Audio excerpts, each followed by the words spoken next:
जय जगन्नाथ मो समाजसेवी कल्पना मिश्र जो पाखे काश्मीरी आमर यही प्रकार दुर्घटना घटला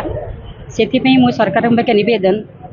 गुड़ीर जिनस गुड़ी ही दि जाऊ पथर जिनस पथर ही दि जाऊ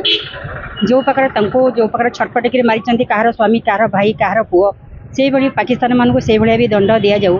ये जमी प्रकार मारी सेमती पतंग दिंतु कहीं देशवासी मैंने मर्माहत आज सारा ओडिशा कैंडल जारी करी शोभा यात्रा पुष्पांजलि आम फूल देकर आशीर्वाद करूँ स्वर्ग में आत्मा शांति पाऊ ये मोर ठाकुर सरकार पाखे निवेदन।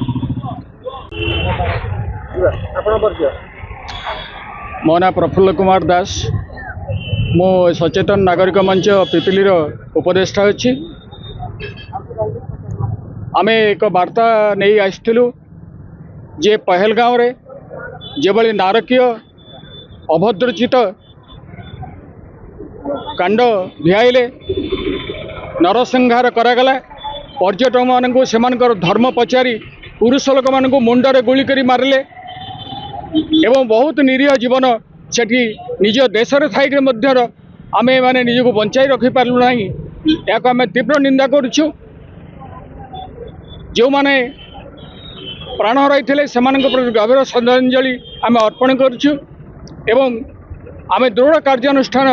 दाबी करुचु जेपरिक से आतंकवादी मानक खोजिक बाहर करा जाई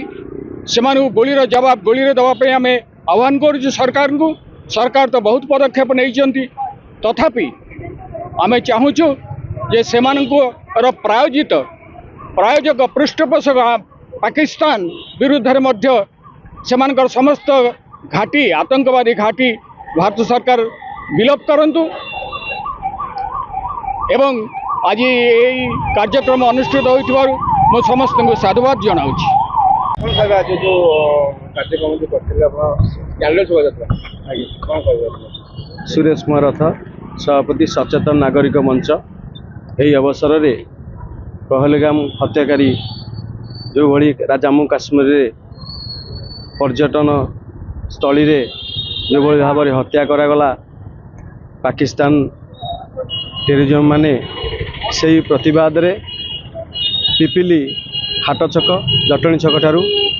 संकट मोचन हनुमान मंदिर ठारू पेट्रोल पंप पर्यंत आमर कैंडल शोभा यात्रा आरंभ करा जाइथिला। एही अवसर रे आमर उपदेष्टा एवं समस्त सभ्य सभ्या अनेक सोशल वर्कर